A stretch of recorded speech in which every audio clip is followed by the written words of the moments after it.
Hello, sports fans. Welcome back to the channel. I wish there were nice things I can say about the Chicago Bears. Awful all around by this team. Just awful. Genuinely one of the worst games of football Chicago fans had the displeasure of watching. That was awful. And that was the worst loss. A disgusting defeat against a team that came into the game, that came in with the number one overall pick. Now, after Sunday's game, the Bears look weaker than the Patriots.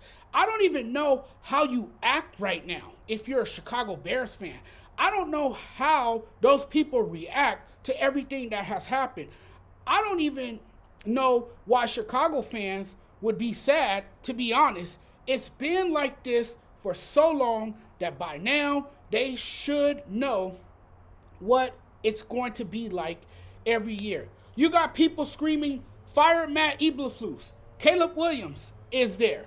The number one overall pick in last year's draft. The problem is if you have a young guy who is not playing well, he isn't going up, he was going down. Isn't really elevating the offense as the weeks go on. That affects your whole football team. And it doesn't just affect you week to week. It affects all your skill guys. And if you have a coach who can't make adjustments, then it makes it even harder on the rest of the team. There is a huge crack forming in the foundation of the team. It starts at the top. The problem with the Chicago Bears, and this has been true for a very long time, is management. My question would be, could they have built a firmer foundation after 3 years? Yes. And I don't want to be a negative Danny, but the Bears are the most nauseating team, and everything they do is just bad. That's the nicest way possible that you can say that. When I tell you that this franchise is only getting weaker, I'm not joking. History shows it's going to happen. This is the problem you get when you don't have the people who are fit to run an organization. I'm telling you this. This Bears franchise cannot maintain success, and they are ripping the soul out of the fan base that's clearly hungrier than the higher ups, the staff, and the players. Your soul is low-key crushed. The whole staff needs revamped. Get rid of Matt Eberflus. A lot of people are saying fire him. It's really what happens when you're looking for answers and there really are none. You saw a Patriots team that was really struggling. Not a lot of talent in a lot of spots. And a team that is the Chicago Bears, you thought going into the game, when you look at the roster, when you look at their coaching staff, they had advantages everywhere. And then they were at home. And this team still came out and lost the game. So what you're looking at is a coaching staff and a bunch of players who look just as lost as the fans. I think Eberflus has to go. There's some issues there with the coaching staff. And he's had 3 years, more than enough time to turn it around completely. There were signs of the train coming off the track last year. You've been warned and ignored the red flags and decided to keep him on as the head coach. Their main job as a head coach, your main job is to steer the team in the right direction. And he hasn't done that. The most important thing is what happens on Sunday. And guess what? There's been too many times that he's in over his head and doesn't have the capabilities to be a head coach. And the one person who needs to take accountability is Ryan Poles, because that was his guy. You watch Matt Eberflus. I don't know if you listen to the guy in these interviews, but if you listen to him in these interviews, and it all makes sense why this team is the way it is every week. Hesitant, discombobulated on the field. And what is this with him choosing a third play caller in 3 seasons, which is clearly indefensible?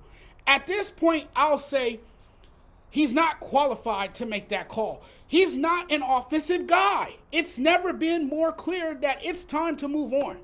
There has come a point where you got no other choice but to hope and beg Poles to admit he made a mistake and finally get rid of this guy. And when I say that, I mean it. Coaching comes with a big responsibility. There's been more than enough times where we've been able to look and go, that's really bad coaching. I've been screaming about this forever whenever I would talk about the Chicago Bears. He's in year 3. This isn't a first-year head coach that's making these mistakes. This is a guy who's been around, been in the league long enough to have a better idea of the do's and the don'ts. I go back to the Washington game. Did you hear what the man said after the loss to Washington?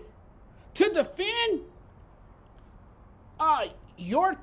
your defense that gave up 13 yards on a play before the Hail Mary versus Washington, and to say those yards didn't matter was the dumbest thing I've ever heard an NFL coach say. Not only that, but you stood by the team's play call of an ill-faith handoff at the goal line to offensive lineman Doug Kramer, a play that resulted in a fumble, by the way. Not only that, but not calling a timeout before the Hail Mary because you felt that everybody was in the correct position. Inexcusable late game coaching for 3 years now. You had an opportunity on multiple occasions to eradicate crucial mistakes that ended up costing your team. You don't do anything right. And what does that say? That you don't know what you're doing. Matt Eberflus doesn't know what you're doing. I don't think Eberflus is going to be anything more than what he is already. This year, even with Eberflus, I thought they had something to build upon, and now you look at them and you have players openly questioning and criticizing what's going on. I almost feel as if they quit on the coach. The team is dysfunctional, the culture is abysmal, and the franchise is in shambles. You're looking for answers, wondering what the hell is going on with this team. You don't have to guess when looking at this team. You know exactly what you're looking at when you watch this Bears team week in and week out. It's worrisome. It's tiresome. It's discouraging what you've got from a team that 2 years in a row already had you believing they can actually do something. The level guys aren't performing at all. You know, they're not really performing at a high level. And the regression, what you expect out of a young quarterback, that's normal because teams are watching film. Opposing teams have caught up. People are, taking away what he likes to do. So they kind of know how to scheme and prepare for him. And now he's got to make some adjustments. As far as the offensive line, injuries, Montez Sweat is not healthy. The Patriots scoring 10 points at the end of the half put that game away. It's unacceptable to allow 9 sacks. You gave up 9 sacks and accounted for only 142 yards of offense on the way to a loss that felt lifeless against New England. And think about this. Caleb Williams has been sacked 38 times in 9 games, and now he's on pace to be sacked 71 times this season. That would be the 3rd most in NFL history. New England's defense overwhelmed Chicago. And as crazy as it sounds, rookie quarterback Drake May outplays Williams and led 5 scoring drives. Nobody could stop Austin Cooper. The offense wasn't working, and there's absolutely too much firepower on offense to not score touchdowns in back-to-back games. That's just inexcusable. there are a lot of things wrong with this Bears team. Somebody got to go after this one. The front office always, for whatever reason, stupidly draft a player who is really not that guy. Dumb draft picks, poor decisions, terrible roster. I mean, it's bad for the Chicago Bears, but I think if you want to start somewhere and if you're looking to lay this foundation, you're going to have to start with getting rid of the head coach. You're going to have to fire Matt Eberflus because he's clearly not an offensive guy. He's a defensive mind, yes, but he's obviously not the guy for the Chicago Bears. Ryan Poles, this was his idea. Now he needs to admit he made a mistake, and they clearly need to move on from him. And I'm not so sure about Ryan Poles. I mean, this is just an incompetent front office. It's been like that for years in Chicago now. And I feel bad for Chicago fans because they've been wishing and hoping that every year would be a better year. And it never is. It never is because you got guys making boneheaded decisions, or you got guys that is not equipped for the job. They are just not qualified, and that's tiring at some point, you know. And the Bears have a lot of talent. That's the thing, and I feel like the talent is just going to waste. They gotta make some changes here, and I think the first guy you got to get rid of is Matt Eberflus. Thanks for watching, everyone. Really appreciate the love and support. Thanks for checking out the content as always. If you guys like my stuff, do me a huge favor. Make sure you guys hit that subscribe button. But I'm getting out of here now. We'll talk again very soon. Again, I want to thank all my viewers out there. Appreciate y'all. Love y'all. We'll talk again very soon.